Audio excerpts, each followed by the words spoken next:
right, guys, I'm going to be asking the tough questions. I'm going to be going where nobody else wants to go. There's very few of us that are speaking honestly about the John Goldberg situation because Viva Fry and Robert Barnes are not going to talk about it. Elijah Schaffer and Sidney Watson are not going to really talk about it because they're afraid of getting sued or something, or they want to appease Jack Murphy and kiss his ass because they see him as a masculine bro. Dude, that guy's a fucking bullshitter. Like I said, I listened to him for 2-3 minutes on Tim Pool's podcast, and I just was not impressed by Jack Murphy or his real name, Jonathan Weinstein. Like, I'm just not impressed by John Goldberg. I just don't care about this guy. He's not interesting. He's not saying anything new. He's just a bullshitter. He's got a stupid beard. I can't stand the guy. And for whatever reason, and it is a mystery to me, he blocked me months and months ago prior to this event. But there's some things that happened earlier today. The website, the Liminal Order, or Jack Murphy's own website, where he hosts all of the members and the forum and all that nonsense, apparently it was exploited or hacked, and the information on this site containing the members' private details has been leaked. It has been published. I'm obviously not going to share that and violate people's privacy. Obviously, I have nothing against the members of, John Goldberg's cult. I feel like these people have been tricked and misled, and it's really embarrassing to be a part of this thing, and hopefully they all leave. But let's just read this comment here. This individual was responding to a video a video link that was posted by somebody else, and the video link is, of course, a Jack Murphy video by Jeremy from the Quartering. Check it out later. So Chuck DBQ, as I told you via email, I did not hack or dox anyone or anything related to Jack Murphy or his group, the Liminal Order. He blocked me 18 months ago when I told him about this. This week, my friends started getting doxxed, so I posted in their forum exposing their security flaws. This caught their attention, and they locked down the forum within hours, and I subsequently deleted my tweet. The last few days, I have been helping LO members undox. Many of these guys are my friends, and Jack's lackadaisical attitude towards security hurt them. So, of course, I have to interject and ask, what did you guys get for the $100 a month? What was the benefit to being a part of this? Who knows? Maybe, again, this is incredibly embarrassing. So I'm probably not going to get a response. That's just my guess. But this happened. This guy is not interested. Here's why the security is lax, in my opinion. This is just my opinion. Listen, Jonathan Weinstein, don't sue me for having this own unique opinion. Besides, aren't you a member of the right? Aren't you all about open inquiry and free speech? I'm just exercising my lawful speech here on my own platform. If you don't like it, why don't you give me a call, tough guy, and we can talk about it. Let's get in Discord. Let's go ahead. Let's have a live stream, bro, and let's see how tough you really are. But I'm of the opinion that the Liminal Order, this cult website, was deliberately unsecure for the purposes of obtaining the private information of the individuals a part of this thing. I'm of the belief that this specific group, this cult, is kind of like a honeypot trap. This group is, it's got intelligence agencies written all over it. It's got their fingerprints all over this thing and all over Jack Murphy's girlfriend. With that being said, I said some stuff about Elijah Schaffer, and I think I'm going to double back on it, and I'm going to be... Look, guys, I come up here to tell the truth. I come up here to be real, and the only reason my opinion would change about someone or something is if new information is brought forth, and it's compelling enough for me to change my mind. I wanted to give, Elijah Schaffer the benefit of the doubt, but dude, the guy, I think he just comes off as a weasel, bro. Here is what he just recently stated. This is what he just recently said about the whole Cuck Murphy fiasco. And then I'm going to show you a clip of what he said immediately after he came out and verbally attacked Sidney Watson. So let's just go ahead, and I got the clip right here. So let's just see what's up.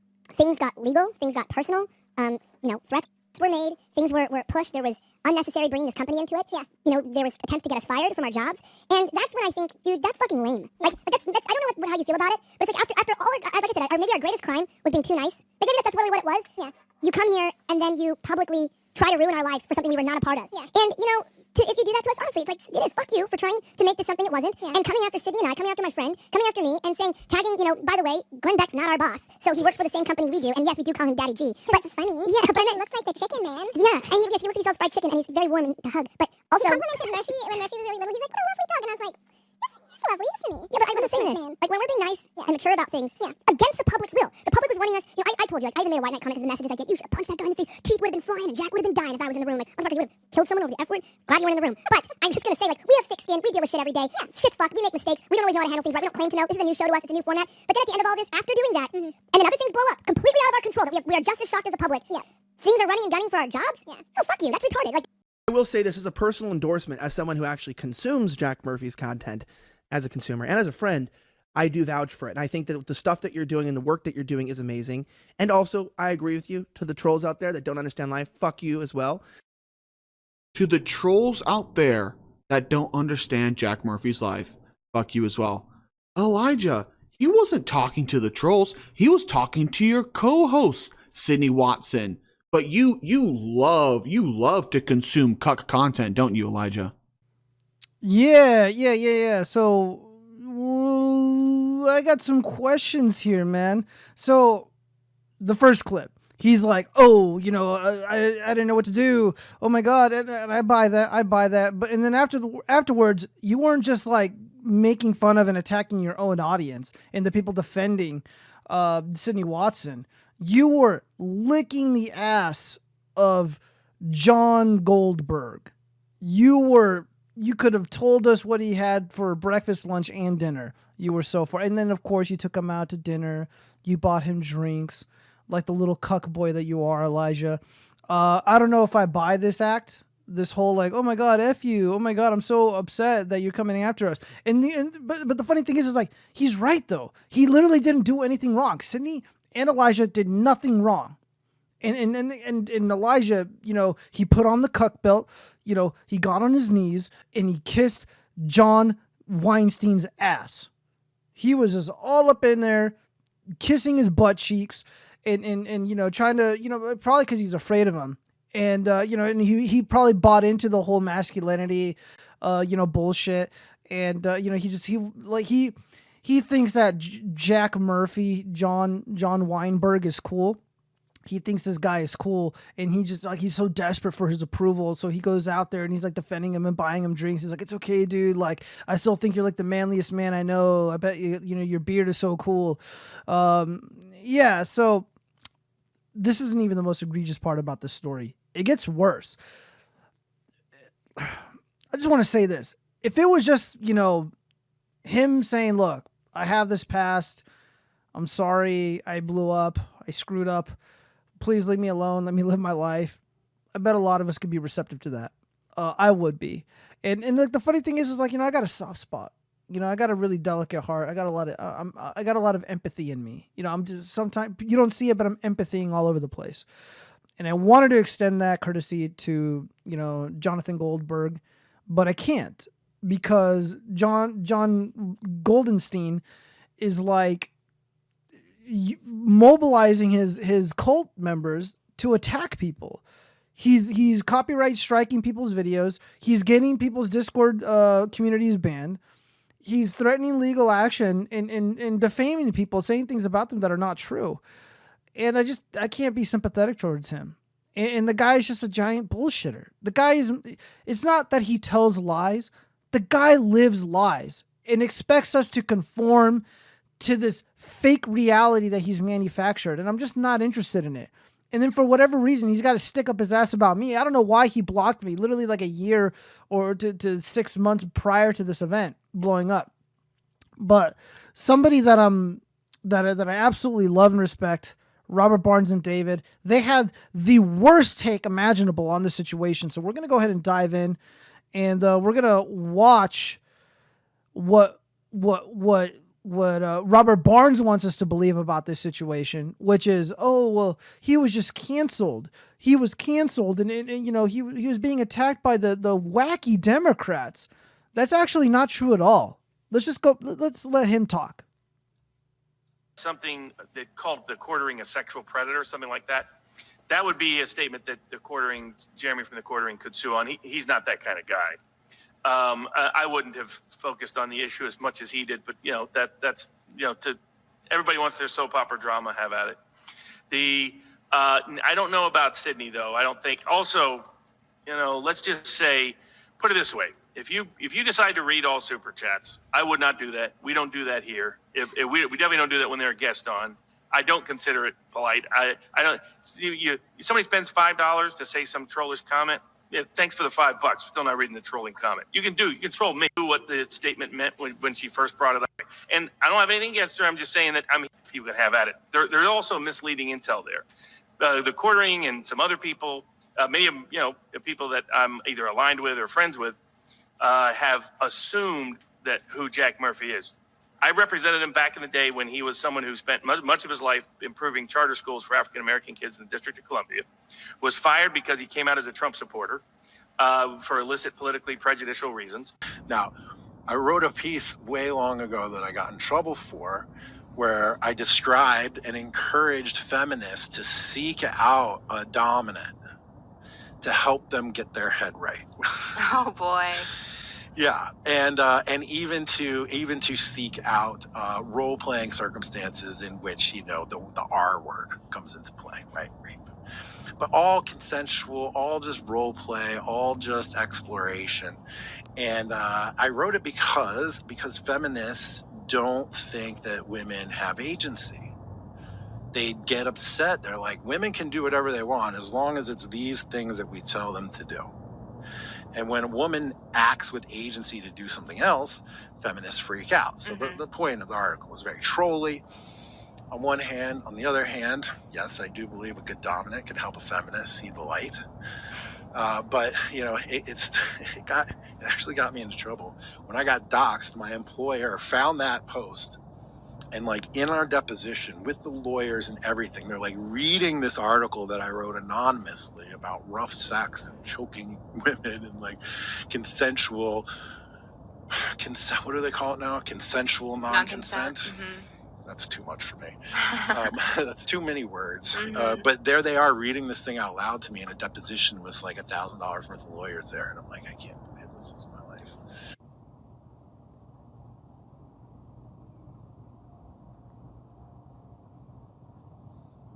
Wrote a book called From Democrat to Deplorable that has nothing to do with alpha male and the rest. He has spent much of his, and he's tried to develop a podcast, all these, including Nick Rekieta, and I like Nick. But if you're going to be real critical of a guy, go to his YouTube channel and watch his interviews, and then make a judgment about him. But don't assume that somebody else's version of him is accurate. Same with Jeremy from the Quartering. They've assumed things about Jack Murphy. They're just wrong because they've been too lazy. All right, well, there you have it, guys. Robert Barnes is a fucking liar. Absolutely disappointing.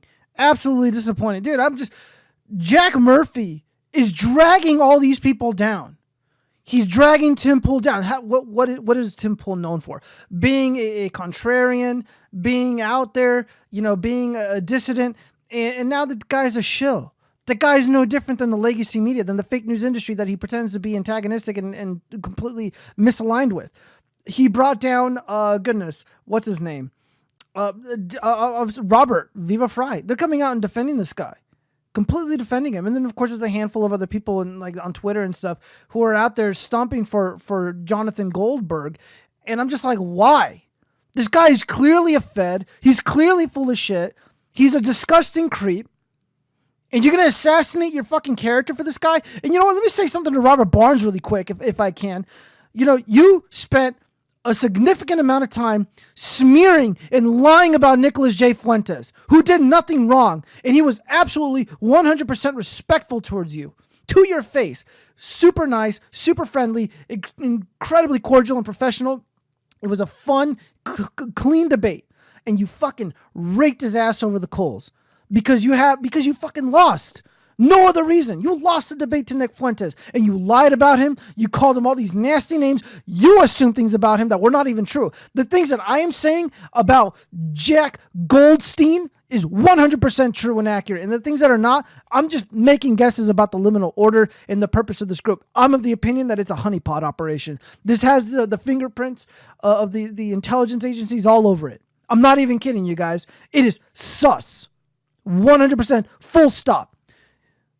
Why are people lying about this guy? Robert Barnes is not a stupid person.